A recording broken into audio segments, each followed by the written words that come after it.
Hi, and welcome to Sundays at Journey. My name is Stephanie, and I'm going to be your host today.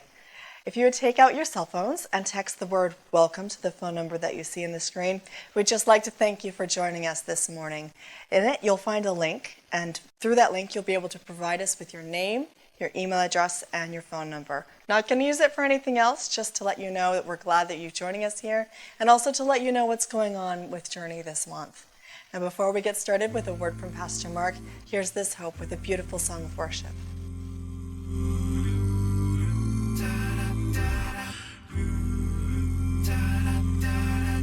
From the least of these to the palace of kings, the smallest act of love can loudly speak.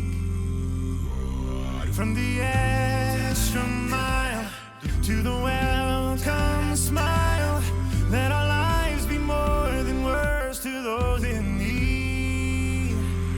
As we love out loud, listen to the joyful sound of hands and feet in sacrifice, a kind of love that brings new life. Love out loud, listen to the lost get found, as arms reach out and grace falls down. Love out loud.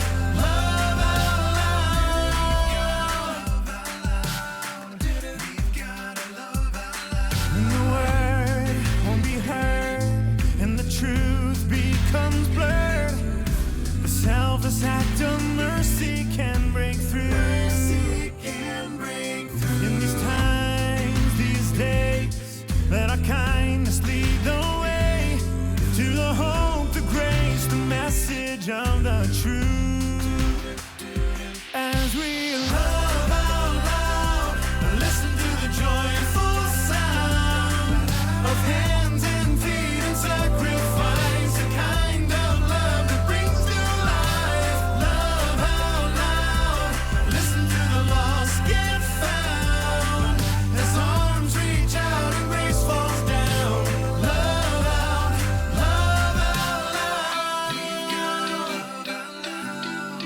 We've gotta love out loud. We've gotta love out loud. We've gotta love out loud. We've gotta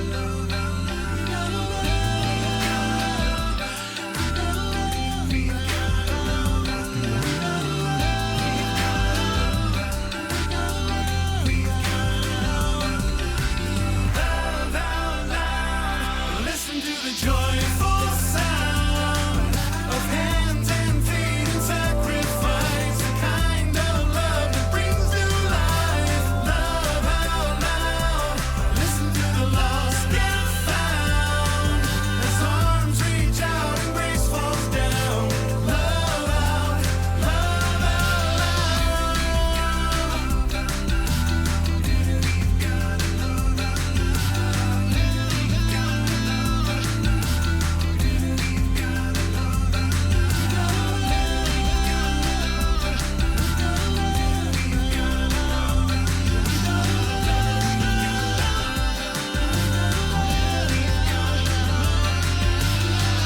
We've gotta love out loud. We've gotta love out loud. Have you ever been at the end of your rope? Now, some of you are going to say, yeah, Mark, like 3 times this past week. I understand. But I'm really talking about something really serious. I'm talking about where you're desperate, where everything seems to just deepen and go darker, and things are not going well, and things are not improving. Is it possible in that moment to have hope remain in your heart, in your head, and in your life? I wonder how you're doing even today. I want to tell you that I think the real measure of someone's faith in God is not measured in the good days or in the occasional bad days. No, I believe a person's measure of faith is grounded and able to be determined when they are hitting rock bottom, when they're clinging for their last inch of space on the rope. I want to talk to you today about clinging to hope. Clinging to hope in hopeless situations. Oh yeah, I can tough it out a few days. You can tough it out a few days. You can even say, I can hang on there as long as I see that there's an end to this tunnel. But what happens when you don't see the end of the tunnel? When all it looks like is more and more darkness, more and more difficulty, an increased amount of pain in your life. I want to share with you a story about a guy that lived in ancient days. It's recorded for us in the Bible. And as he's going through, as he's clinging to the very last inch of the rope, he makes this statement, and I want to bring it up on the screen. I want you to see this statement. I'm going to quote him. Here's what he says: "Though he slay me, I will hope in him." Though God slay me, he says, I will hope in him. Wow. Now, this is a guy who's gone through a lot. He's had all of his financial wherewithal completely stripped away. Have you ever had one of those moments where your cell phone beeps and you see that you've gotten an alert from your bank or your credit union that you do your business with, and it shows you've got a negative balance, and now you're starting to accrue NSF fees, $70 here, $50 here, $30 there, and you know you don't have any money to put yourself back in the black. That's a bad day. It's a terrible day. That's a stress-filled day. Well, this guy had all of his financial means completely stripped away. Now, this is a guy who's used to having a lot of money. Now, some of us, we almost are always having a tough time rubbing two nickels together just to make change. But this is a guy who was just accustomed every day of his life to having plenty of cushion in his banking account. And yet at one moment, it all got ripped away. And then on top of that, he had all of his children killed in an instant. There was a terrible accident in one of their children's homes. All of his kids had gathered together. They were all having a wonderful meal together. They were fellowshipping together, as siblings oftentimes do. And in a moment, all of that is done away. The roof caves in, crushes them, kills all of his children. And in that one moment, he is just terribly, terribly ripped apart from any shred of hope, any shred of pleasure, any hope of joy. And he has to sit back and say, now what? Oh, but it doesn't stop there. It continues to spiral even further out of chaos. It completely just goes on and on. So the Bible tells us in his story that then the next thing he's afflicted with is a terrible, painful skin disease. Now, if you've ever had a really bad skin disease, if you've had something where your skin is cracking or you've got boils and they're itching and they're painful and they're oozing, I'm sorry about the picture I'm painting, but I've got to tell you, this guy was in immense discomfort.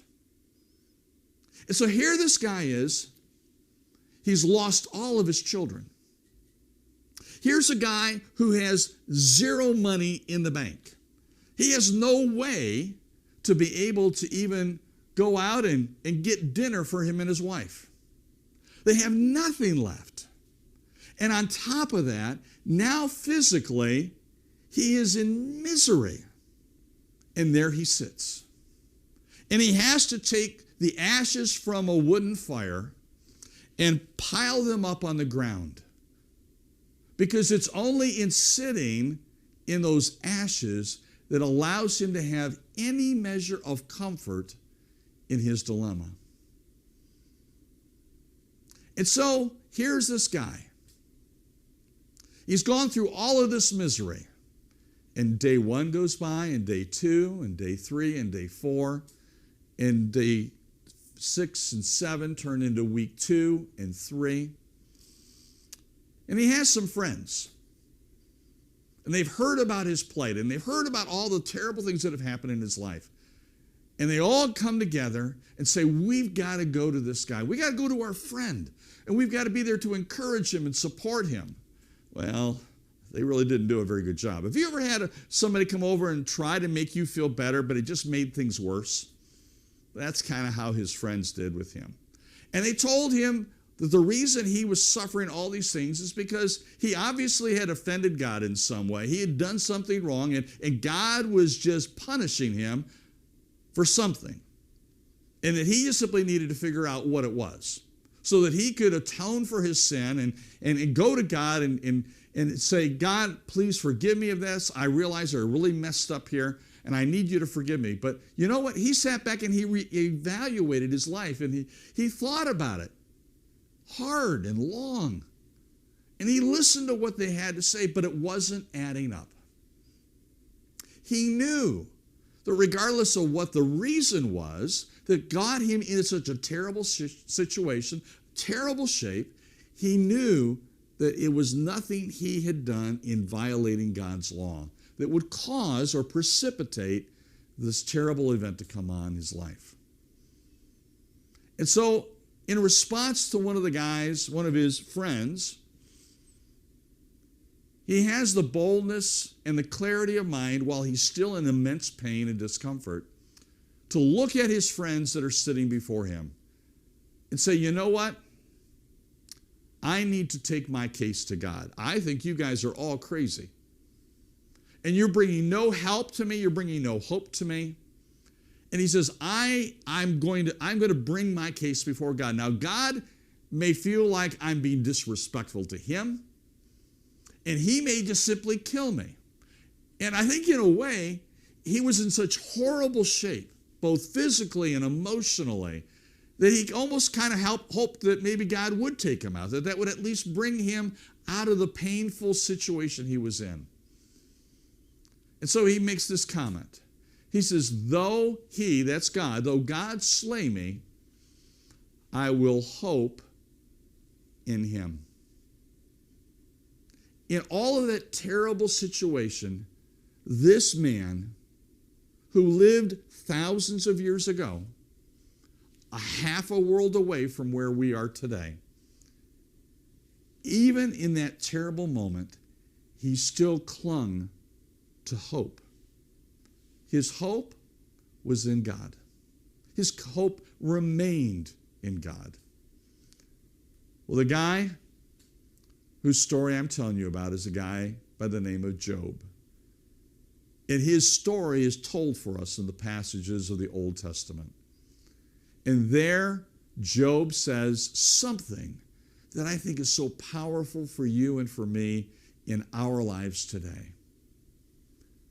No matter what circumstance you might be in, no matter what pain and discouragement you may be facing, what insurmountable odds might be stacked up against you today, can I tell you there is still hope for you with God? Trust in God. Have hope in God. How does Job's story end? Sometimes when I tell these stories to my congregations, I sometimes try to make my point, but I don't actually wrap up the end of the story, and I leave them hanging. I'm going to try not to do that for you today. After a period of time, God does have a conversation one-on-one with Job. And God restores everything for Job and for his wife. Oh, yes, they lost their children, but God gave them more children. And all of the things that had been taken away, all of his financial strength that had been ripped away, was replenished. And God actually left Job at the end of his life better than the circumstances he was having before all of this terribleness in his life began. You see, even when things were horrible for Job and there was no hope anywhere else, he said, you know what? I'm still going to hold and cling to my hope in God. Perhaps today, as we talk about the life of this guy named Job, you too are at the end of your rope. Things just seem to go from bad to worse in your life. I want you to know that you can have hope, even in a hopeless situation, if that hope is in God. Trust in Him. Depend on Him. Call out to Him. God will not abandon you. God is faithful, even at times when we are not faithful to Him. So yes, in a hopeless situation, I believe from the story that's recorded for us on this guy's life by the name of Job, that even when things are absolutely at their worst, there is still a glimmer of hope because of God. If you're ready to take a new step of faith, if you are ready to say, you know what, Mark, I really appreciate the message today, and I really want for Journey Church to have an ability to connect with me and encourage me. We want to do that. So here's what I'm going to ask you to do. Get out your cell phone. And I want you to text the name NEXT, N-E-X-T. Just text that word NEXT to the number that's on the screen. And almost immediately, you're going to get a text back from us. Just tap on the link that they give you and fill out a couple little pieces of information, and someone from Journey Church is going to reach out to you. And we're going to explore how we can encourage you, how we can be of help to you, because God will never abandon you, and God loves you. God bless you for joining us today here at Journey Church. This is Sundays at Journey, and we're really glad you came and spent some time with us in God's Word. Anytime you're in the Wesley Chapel, Florida area, we would love for you to connect with us. We feel that connecting together is so important that we made it the motto of our church, connecting together on life's journey. So from all of us here at Journey Church in Wesley Chapel, Florida, to you, to your family, may God's love and grace abound. Until next time, this is Pastor Mark. See you later.